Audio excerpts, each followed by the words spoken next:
Welcome back to 31 Days of Oscar here on TCM. I'm Dave Karger.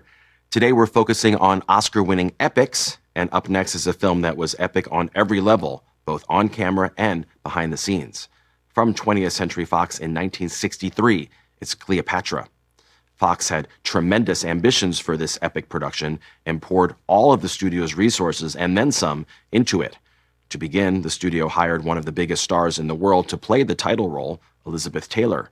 Production began with director Ruben Mamoulian at the helm, but he was replaced early on by four-time Oscar winner Joseph Mankiewicz, who threw himself into the production as both director and screenwriter. For the full in-depth story of Mankiewicz's experience making this epic, be sure to listen to the latest season of Ben Mankiewicz's TCM podcast, The Plot Thickens. Initially, Elizabeth Taylor was supposed to star opposite Stephen Boyd as Mark Antony and Peter Finch as Julius Caesar.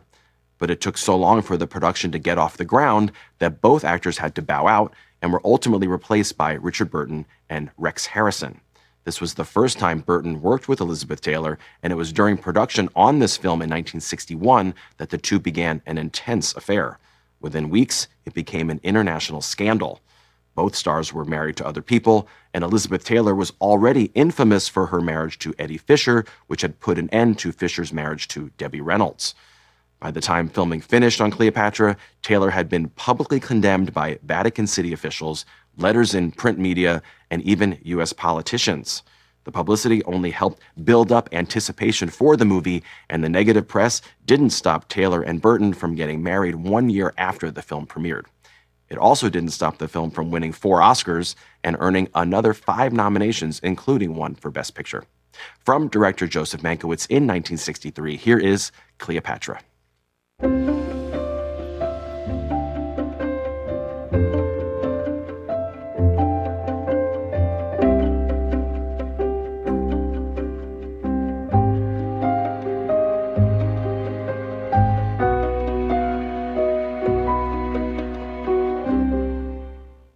Production on this 1963 version of Cleopatra was famously fraught with problems, pushing the film so far over schedule and over budget that it nearly bankrupted 20th Century Fox.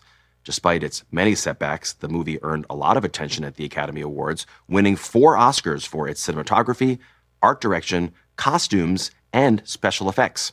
It earned an additional 5 nominations, including for Best Picture and for Rex Harrison as Best Actor. Harrison was the only member of the cast to receive an Oscar nomination, but the film was rewarding in a different way for Elizabeth Taylor and Richard Burton, who met on the set of Cleopatra and went on to marry 1 year after the film premiered. Burton got the part after winning a Tony Award for playing King Arthur in the original stage musical Camelot. He jumped at the chance to make Cleopatra because he knew it would give his Hollywood career a significant boost. He wasn't especially eager to work with Elizabeth Taylor, but that quickly changed, and during production on Cleopatra, they became the most famous and infamous celebrity couple in the world. Up next is an epic Civil War drama from 1939 that set a new record at the Academy Awards, starring Vivien Leigh and Clark Gable. Stay with us as 31 Days of Oscar continues. Next on TCM, Gone with the Wind, then Dr. Zhivago, and later, Quo Vadis? All roads lead to Oscar tonight.